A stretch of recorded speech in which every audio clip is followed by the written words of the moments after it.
Can I ask a question about David Walker? Yeah. What was his educational background? I mean, what was his life background? Was he a slave when he wrote this? His mother was free, so he was, because your legal condition followed this legal status of mother. So he was actually born free, but he was familiar with slavery. We don't really know his education. There's not a great deal about him. He pops up in court records that I found in Boston a few times. So he knew how to use a legal system. He gave one speech at a convention that was in 1828. He's in Charleston in 1821, and they think he might have been connected with the Denmark-Vesey conspiracy, but there's no firm evidence of that. But yeah, we don't really know how well educated. Well, if you read it, he knows his stuff. Yeah. He's well educated, but we don't really know how he got his education. There's a guy named Peter Fink who's written a very good short book on. Well, he's written a longer book and a shorter one on David Walker's appeal. And then you get Nat Turner, 1831.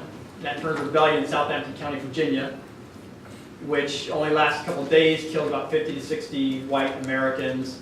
And what white Southerners had feared, that black people were slaves because they're sneaky, right? Black folks are sneaky. And if they rebel, they're not going to form up in militia arms and announce that they're going to do it in the middle of the night. So you always got to watch them. And that's exactly what Nat Turner does. Although it was more organized. And Nat Turner, by our reports, was a very intelligent man, although logistically he didn't plan the greatest rebellion. And Nat Turner's rebellion has all kinds of ripple effects. And slavery gets harsher, and you get different legal measures in response to that.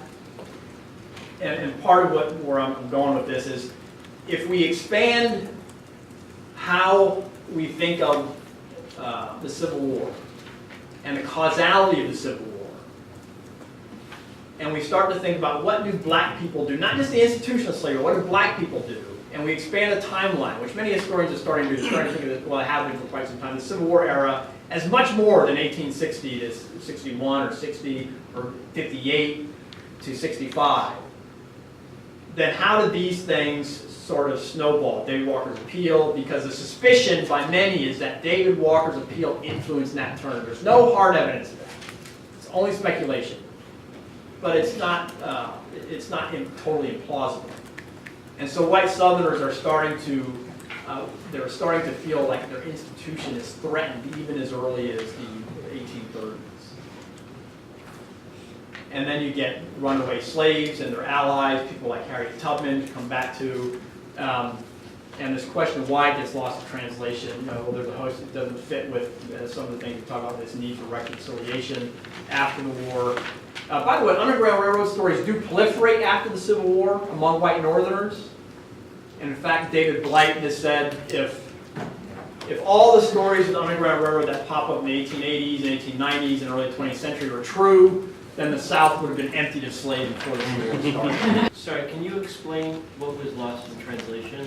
Oh, I'm sorry, yeah. So what gets lost in translation, I would argue, is that the role that African Americans and the decisions they make play in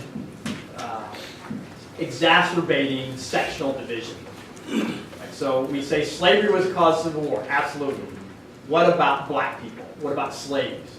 Were they a cause of the Civil War? I would argue, yes. People like David Walker, even though he wasn't a slave, Nat Turner, Hester, Tubman, and others helped cause the Civil War. And the important qualification, and I'll hopefully reemphasize before we're done, is I would never say David Walker caused the Civil War by himself, or Nat Turner, or Hester, or Cinque and the Amistad. But it's a culmination of all of these decisions that these individual black people make, as well as their white allies, that keep hammering away at this problem. And hopefully this will become clearer, especially when we get to the Articles of Secession. So there are different ways that we can tell a story, right? So we tell the story in particular ways when we talk about American history, whether it's to the public or to your students. It's all an interpretation. The National Military Park, they're telling a story. As they interpret the documents, it's a story they want to tell. I think we've told stories about Lincoln. We've told stories about the Civil War. We've told in particular ways, some of which are good, some of which I would argue are problematic. You think about John Brown, Yeah. Who went to Frederick Douglass and said, I'm planning on doing this. Frederick Douglass said, don't do this. Yep. And you have Charles Sumner and his caning on the Senate floor.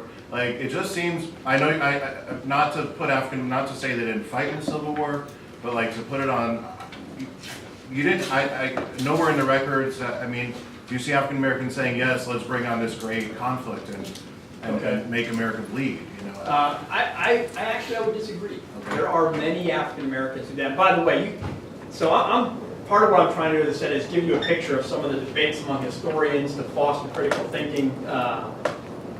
Feel free to challenge me. I tell my students to do that all the time. And I know when we talk about issues of race and things like that can be touchy, so we've got a room full of what appears to be mostly white folks. And some Latinas. Yeah, so that's why I said mostly. And Black. So that's why I said mostly, because I don't want to make any assumptions. But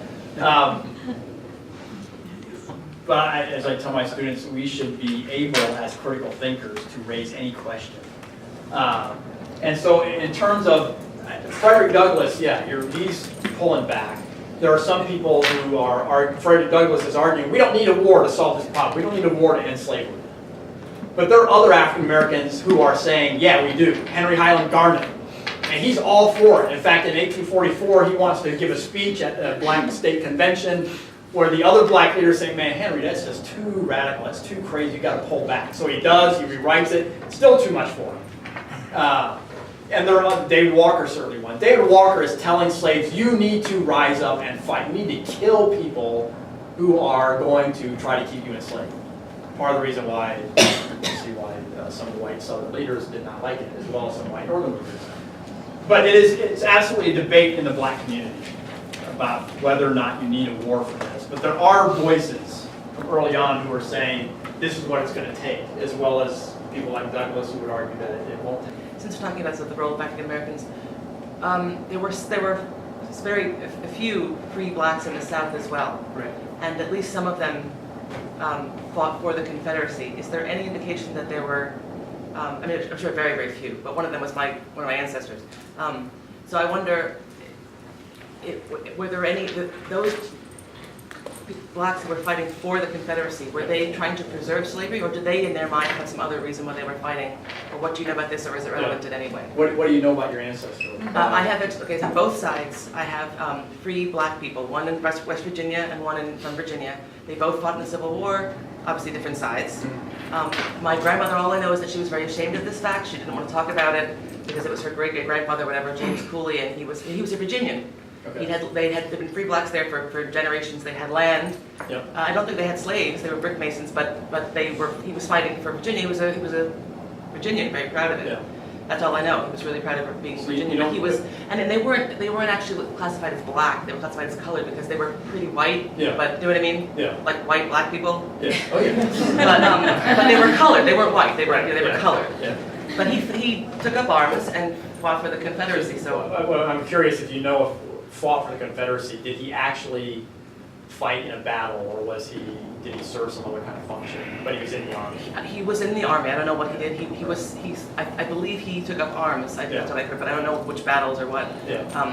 Well, and the reason I ask is because so this is a unique situation. So there are some free black people, and as you said, it's a very, very small number, especially free black people who might have been able to even pass as white or very light skinned, and they've got an insurance. Like I said, they're a property owner, right, a farmer, or whatever. They may have even owned slaves. Most free blacks who owned slaves in the South owned family members to keep them sold into other forms of slavery. But yeah, there's a few, and frequently Southern apologists use these kind of examples. They see Confederacy wasn't that bad, and slavery was fairly benign, and that's just because you can find a few folks doesn't mean anything, because we don't know enough about their story. But most black people who were slaves, who participated in the Confederate effort, see, I'm not going to say fought for, did so as laborers for slaves. They were slaves, right? So they're doing digging fortifications, or doing the wash, or a host of other things, providing logistical support. Just part of the reason why you get the preliminary Emancipation Proclamation, because Lincoln recognizes that slaves are providing a significant, and he's not the only one, there's black and white folks who are telling Lincoln this for quite a while, that slaves are providing significant logistical support for the Confederate Army. So the Union recognizes, and Lincoln, we need to take that away. We need to destabilize that situation and undermine the Confederate Army. And I'm not saying that's the only reason that he issued the Emancipation Proclamation. I think, as I said, I think he was sincerely against slavery from the get-go. But it's a combination again. I think Lincoln he's sincerely against it, but he recognizes the utility of doing this. So in terms of black Confederates, I would say there were none. There were no black Confederates in the way that we think of what a Confederate means. That's kind of my stock answer. But yeah, there are a few individuals like that. But then you get into questions, well, we don't know about your ancestor. Well, how did he identify himself? Well, he was listed as colored, Yeah. not as black. It was a strange. There were blacks, and then there were colored, and then there were whites. And as you may know, there's often significant divisions within black communities. No, they were mostly Irish, but there was a little bit in there, so it was Yeah. the one drop rule, Yeah, right? yeah. But he didn't say he was white. Yeah. Um, Well, what I would wonder is, he wasn't allowed to say he was white. What I would wonder is how he thought of himself, if he wanted to be identified more with, and who knows? I don't know. But if somebody comes to me and could find even a dark-skinned, thick-necked, bald-headed, 6'3" black slave who wanted to fight for the Confederacy, which we've never found any firm evidence of that, but you could find how we define race, the blackest guy you can find, and say, oh, he wanted to fight the Confederacy and he did, so what does that prove? I would say nothing. It proves that you've got a few people out there who, for whatever reasons, whatever motives that we don't know, made decisions that are outliers. No, I think it's a good question because it's a subject that frequently comes up. But in thinking about how to tell the story, different ways we can tell the story. So if we focus on, not to the exclusion of Lincoln and these other things, but in addition to, so what the decisions that black people make and how does that tell a different story. And one tool I mentioned that artwork from an 8th grade Mississippi, and one of my former students is teaching Mississippi, so he sent me this that one of the students did because he did this exercise that I do with all my students in my classes, where I say, let's put different people on our money. And we're going to start with a $20 bill. And start with a $20 bill for a reason, because Andrew Jackson has a lot of dirt, Trail of Tears and all that kind of, so he's the easiest target. And so what if we put Nat Turner on a $20 bill? And this is this 8th grader's conception of Nat Turner, which I just love. This kid just captured it so well. The attitude of Nat Turner. Then what kind of story does that tell? And Nat Turner is very controversial because a lot of the people he killed were, his men killed an infant child, bashed the kid's head against a tree. So it's not like we can depict him as just this noble warrior without any innocent blood on his hands, but I think you can say that about a lot of our presidents. So there are different ways to tell the story, and one of the ways, and by the way, I have my students circulate a petition around campus to see how many people they get signed for. But one of the ways you can tell the story is talking about runaway slaves. And so in thinking about runaways, and because we like the stories of runaway slaves, I want to define briefly what constitutes a runaway. Lots of slaves ran away.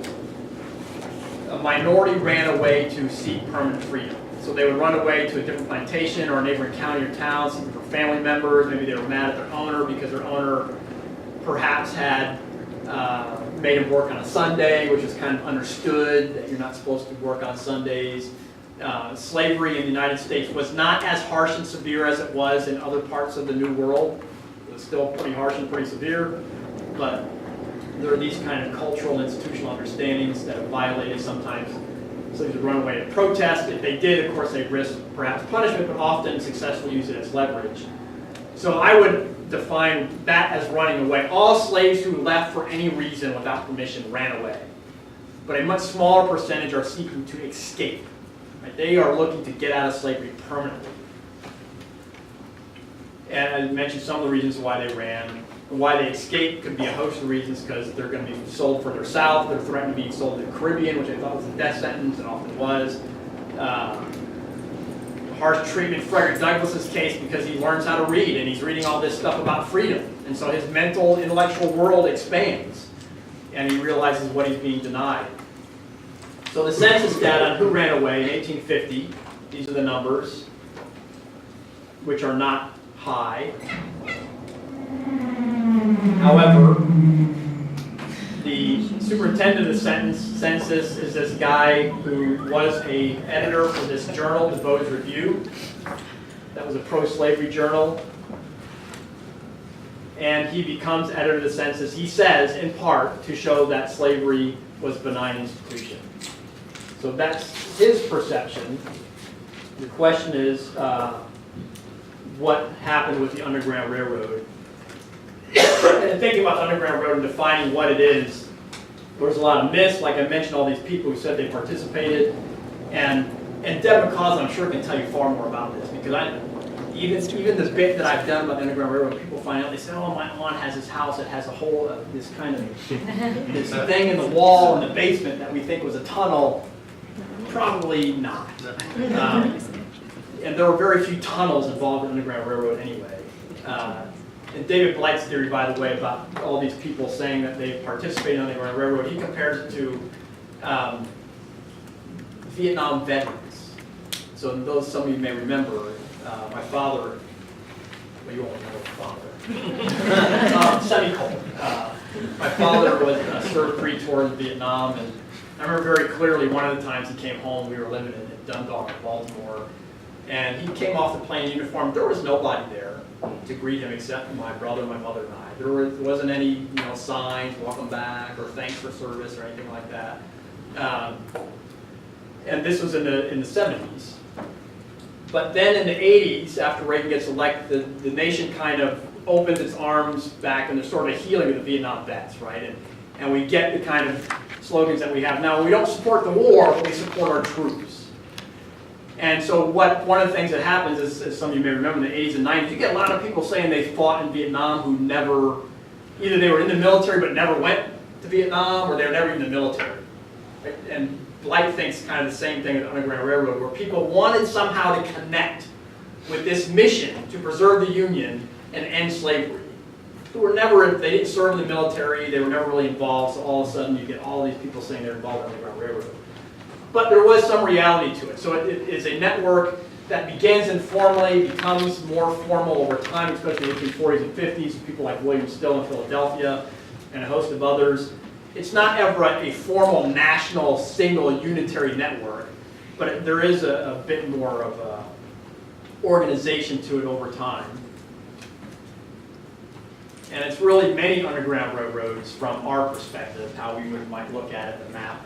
And there's also even out west, or as is in Florida, but for the most part, it's north to south.